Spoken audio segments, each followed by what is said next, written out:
Morning guys, Craig from Gifford's Electrical here. Welcome back to the channel. If you're new to the channel, welcome. Please remember to like and subscribe. Today we've got a couple of jobs going on. First one is for an elderly client. They've got a they've got a spur which goes underneath the cupboards for a dishwasher. She wants basically a switch to be able to control it, but not having to bend down to get it. So we're going to put in a fused spur down for her, so she can turn it on and off at the countertop.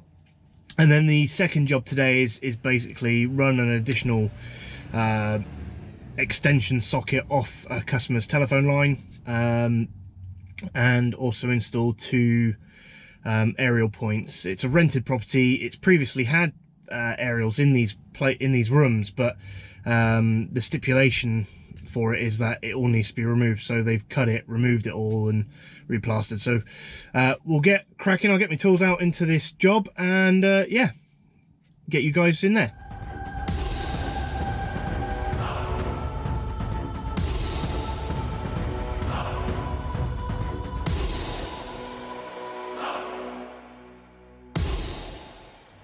Right, so what we've got, guys, we've actually got MK board, split RCD, so interesting that there's no actual installation labels. Obviously it's got a couple on there, but nothing else to detail exactly what's who it was installed by. Main incoming is actually in this cupboard here, so looks like we've got a potentially TNS system, but I cannot see. Obviously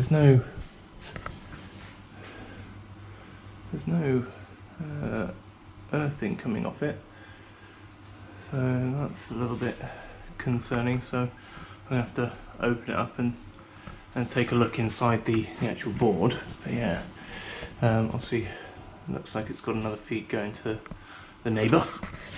And then what we've got going on, this is basically what the client wants. So when I doing the quotation, obviously came around and had a look. So this socket here is actually off a ring, so that's one of the rings, and then this is basically dishwasher and a few spur off there. So client obviously has to keep coming down to turn it on and off here if there's something wrong with the dishwasher. So what we're going to do is basically stick a fuse spur there, which you can then turn it off on and off as and when it's necessary, and go from there.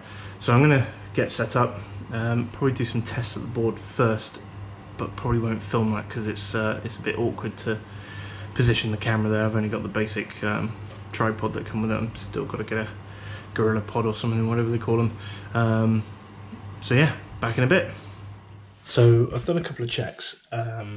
Obviously checked the incoming, couldn't see anything, any earth, main earth. So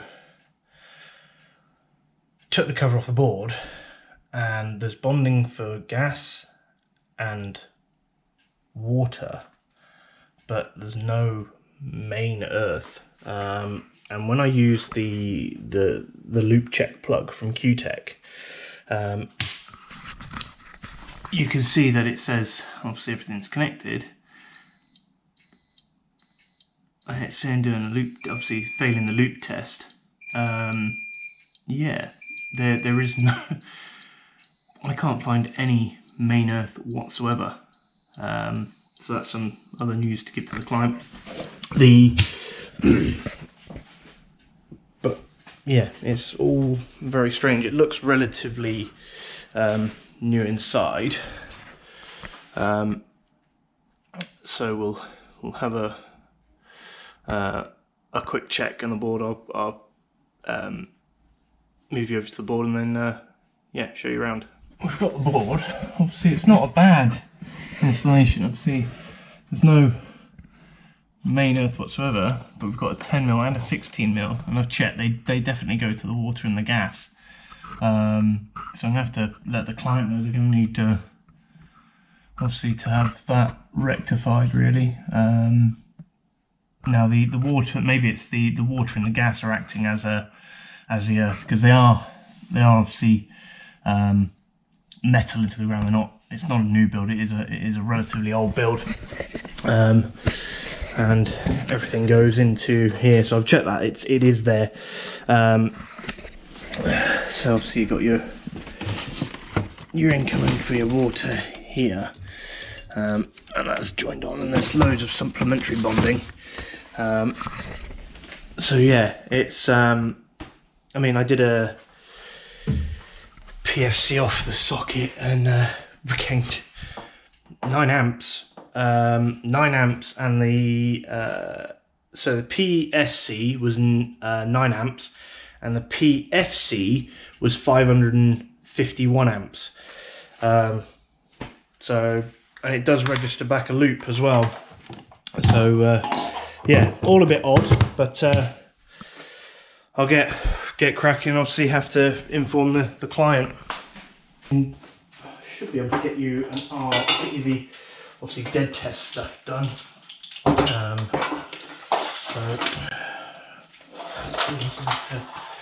So because the circuit we're working on is a ring, I'm going to just do the make sure it isn't broken. So if we do, see, I'm the only one working in this property. There is no risk of anybody else coming in to disconnect it. My leads are already nulled, so do a quick. So we got. I don't know if you can see that on camera. So we've got 0.59. Do the same on the.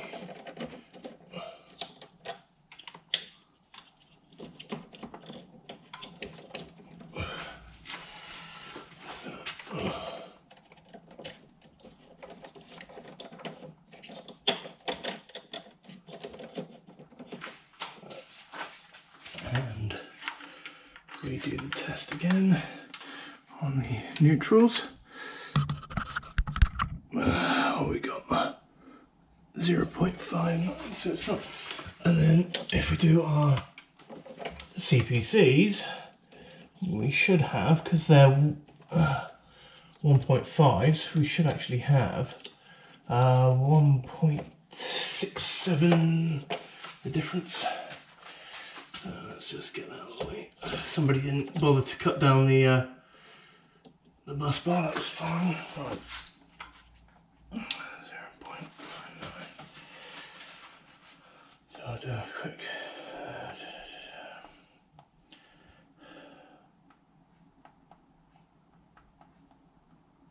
So we've got, there we go, 0.99 and 0.59 times 1.67 is 0.98. So I'm happy with that. So I'll get tested up, I'll get them linked out. So we have a ring. We actually have a proper final circuit, no break in it. So I'll do my loops out, get my tests off the socket I'm working on as well, and make sure we've got good continuity as well.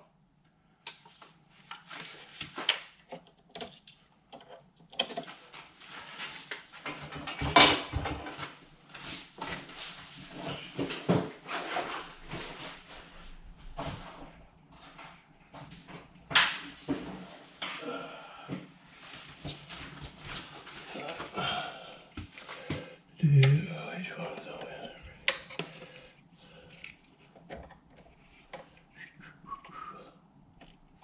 Hopefully, we got the right one.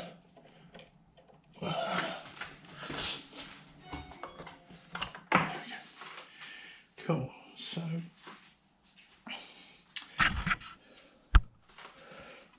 So we've got, this is the line and neutral, so we've got 0.33. I'll just do the CPC and so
Hey guys, sorry for the lack of filming on that job. The client came back and we were having a conversation, so there is some, I took a couple of pictures and I put the time-lapse on, so obviously you will see that. So we're off to get some supplies for this telephone and TV aerial job. So next time you see me, we'll be at the client's property. Catch you in a bit. Hi guys, so we're at the next job. Pretty straightforward. We have BT socket in the hallway here, so stairs up from the front door, hallway, Wi-Fi router. Customer basically wants the Wi-Fi router in the living room, so we will follow the length of everything and then obviously go up and over the door frames through into the living room. And actually you can see just here someone's obviously just filled that in. We'll then run it round and we'll basically take it behind the TV. And then in the bedrooms, they've got 2 TVs. So for this one, we're going to come down the corner here, down the door frame, and then obviously down across the skirting. And then for this one, we're similar, but TV's obviously on the wall, so we'll come up through that corner there and then come down probably in a bit. They don't want any holes drilled or anything in the walls or anything because it is a rented property, so we're restricted in what we can do, but we'll probably put some trunking down here, so at least then and then feed the cable back up. So yeah, that's where we're at. I will get set up and we'll get going.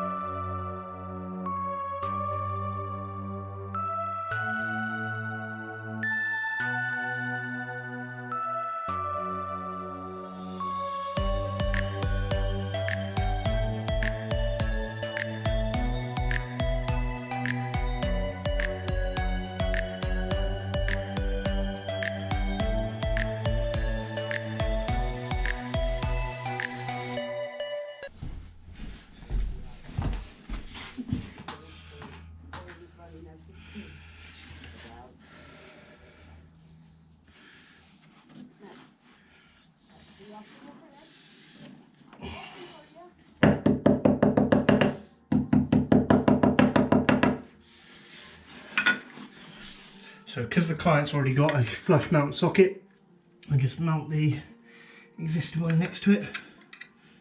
So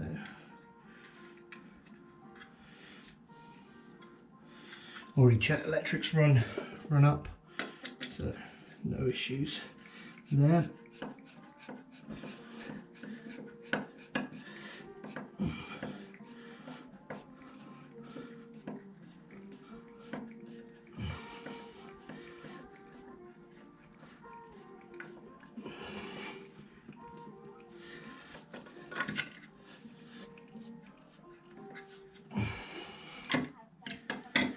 It's a little bit deeper than the one next to it, but these are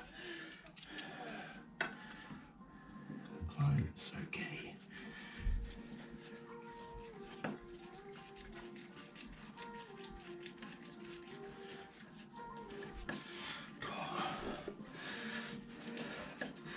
I didn't bother bringing in the combi. Wish I had now. This would have saved all this screwing in.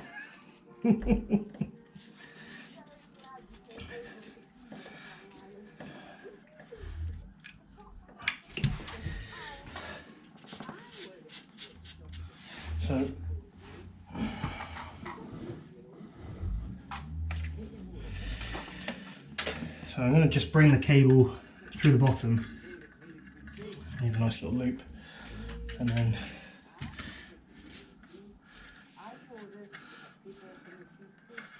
effectively start. So I'll tack it in this end. So I tack it in this end. That then gives me things, you know. What I normally like to do is just put one right under the socket, so it just keeps it nice and tight. And then I'll go back towards the socket where it actually is at the moment, and basically evenly staple out, so do a staples width at a time and just get cracking with that.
Cool. So a little bit better light. I've just put the Unilight. What is it? I think it's a HL5R. Absolutely brilliant light. If you haven't got a Unilight, I would highly recommend them. I've got the HL5R, and I've also got the CRL. I think it is 1000. 1000 lumen light. It's absolutely brilliant, great for loft spaces. So if you haven't got one, seriously go check out the Unilight website. Anyway, so I'm just going to whip off. We don't actually need to access to the master socket, as they call it. We actually needed access to that, but just for the purpose of the video, so you can see this one's actually been not very well put in by. So, you know, it's been decorated over and decorated over off, so let's take that out. So it's a bit of a rubbish place to put it, really, but I suppose when they did, nobody cared. So this is the BT socket. So they are using, they're actually using, in this case, orange and white, but they also have the black and green, not blue, yeah, black and green. So at some point there's probably been an issue because somebody's stripped back the green and whatnot. So you've got black there and green, and sometimes you'll get little strands of cables in here as well. They're literally just to keep the cable rigid. They're normally white. They're different. They might be yellow. They're just protective strands, but you've got the orange and white, A leg, B leg. In terms of polarity, that obviously matters, but that's BT's responsibility. But if you ever have to disconnect the line, I really strongly recommend you take the socket off, you take a picture of what it is and where it's connected, because each master socket is slightly different. You might have 3 connections on the master, and up to 6 connections on the slave piece. This slave piece actually only has 3 connections, 2, 3 and 5. And again, don't get hung up on the cables as long as your cables match on the other end on this panel. So if you put blue into 2, make sure that you put blue into 2 on the slave socket. So I'm just going to wrap these round because they're just getting in the way. I'll put that socket back on, then I'll wire up the slave. So that's going to sit back in there. But yeah, you can see it's not very well put in by, you know, it's been decorated over and over and over. So, you know, it's just got years of build-up of filler and paint, and you know, it's quite common to see sockets like this. But yeah, always take note of, if you have to disconnect, take note.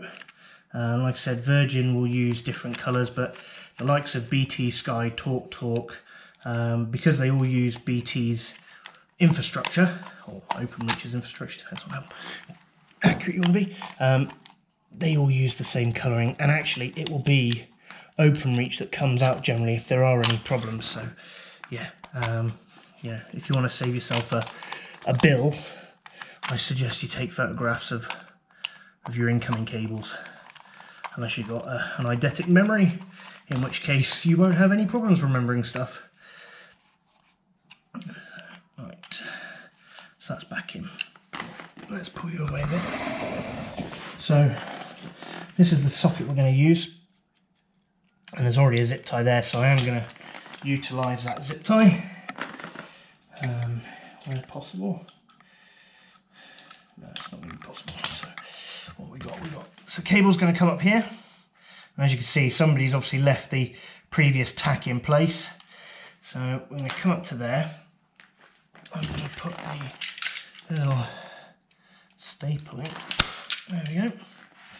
This is nicely in there, and then I'm going to cut off about here.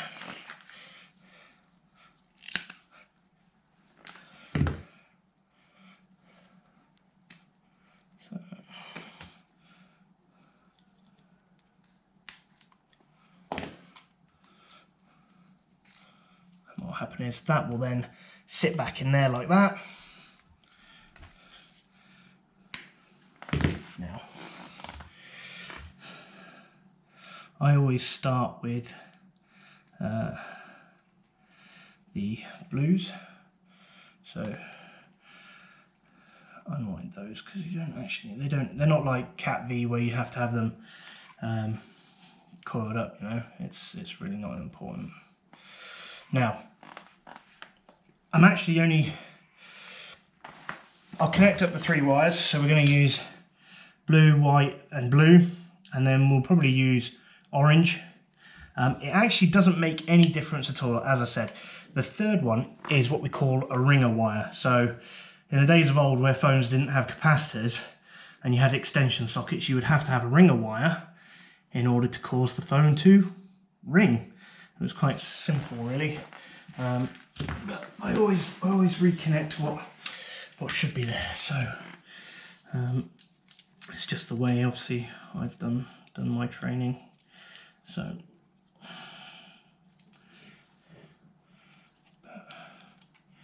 yeah, it's a bit frustrating for the client, really, because obviously they've moved in and then everything is already here, except the landlords of the property just cut it all out.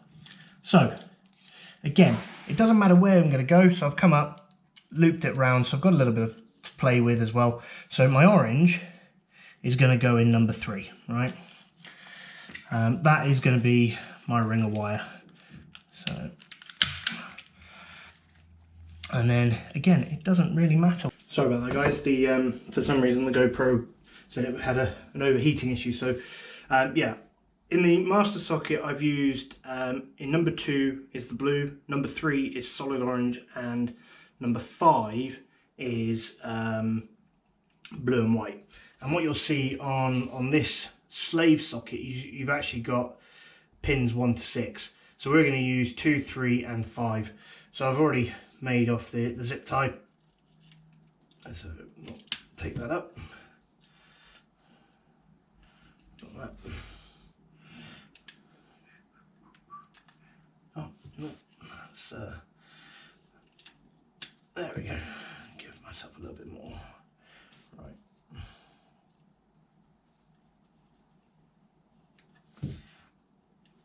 Right, so strip this back. There we go. We can go back to the zip tie because the zip tie is holding it in place. Let's get that off. Right.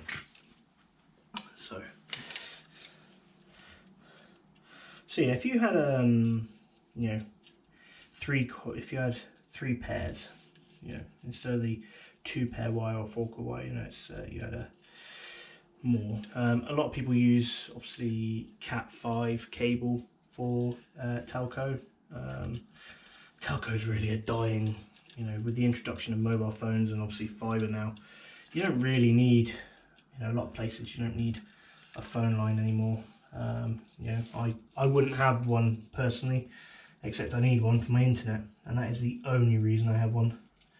Otherwise I would jack it in and get rid of it. You know, it's a... So orange into, oh, see, always pay attention to what you're doing. That was 5.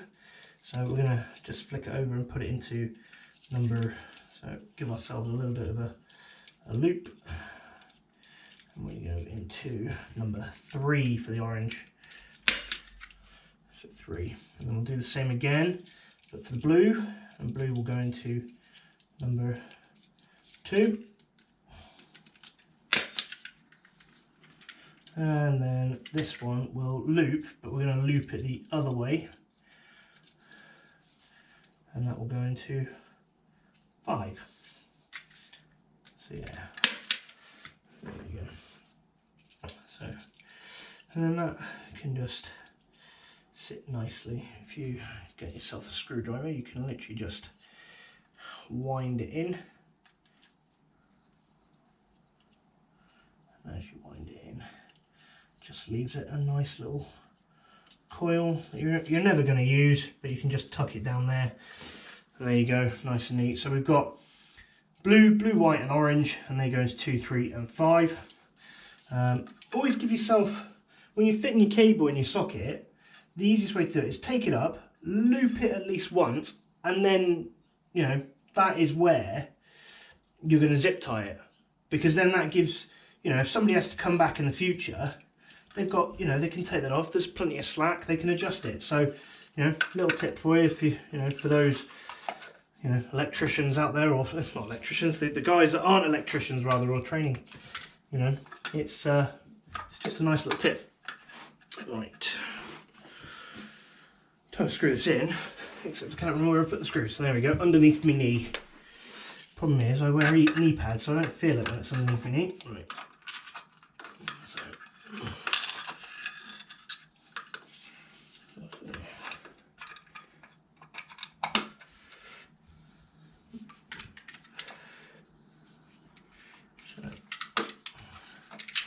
These croning tools are very useful because they come with a flat blade screwdriver, so you don't have to worry about having one. Sometimes you'll come across sockets that they'll have in the slave plate, they'll have Phillips, and then on the master socket part it'll have a flat blade.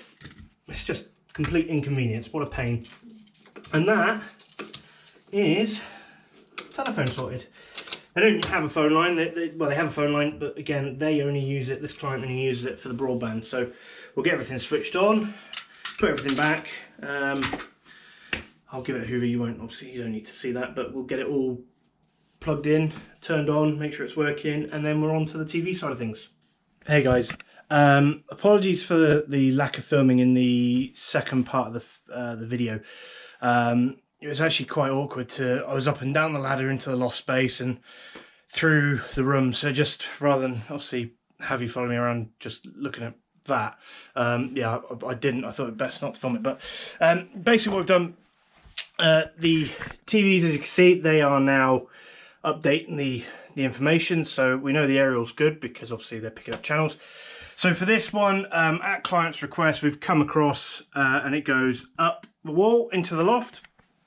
And then in the second room, again, oh, this door's stiff, stuck on the carpet. Comes down the ceiling and basically across to the back of the TV there. And again, both TVs doing their thing. We know the internet's working. I've gone through and checked all the internet, but obviously modem's down there. If you know what Sky's like, as long as you've got 3 green lights on, 3 green lights, and you're good. So that is the job done today. So again, apologies for the lack of filming for the second part of this the video. Please remember to like and subscribe to the channel. More content will obviously keep coming. Enjoy the rest of your day.